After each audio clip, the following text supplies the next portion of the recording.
টাকা তুমি মা বাবার আদরের ধন, স্নেহ মায়া মমতায় রাখে সারাক্ষণ। টাকা তুমি শ্বশুরের যোগ্য জামাই। আজকাল দেখা যায় শ্বশুররা কি করেন, শ্বশুররা করেন জামাই কেমন টাকার মালিক, কত টাকা বেতন পায়, ব্যবসায় কত টাকা আছে, ঠিক কিনা? মনে হয় তারা জামাই নেবে না, টাকা নেবে, ঠিক কিনা?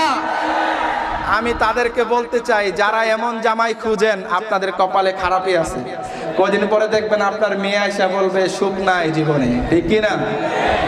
কারণ টাকা দেখতে হবে না, দেখতে হবে মানুষটা কেমন। চিল্লায় বলেন ঠিক কিনা?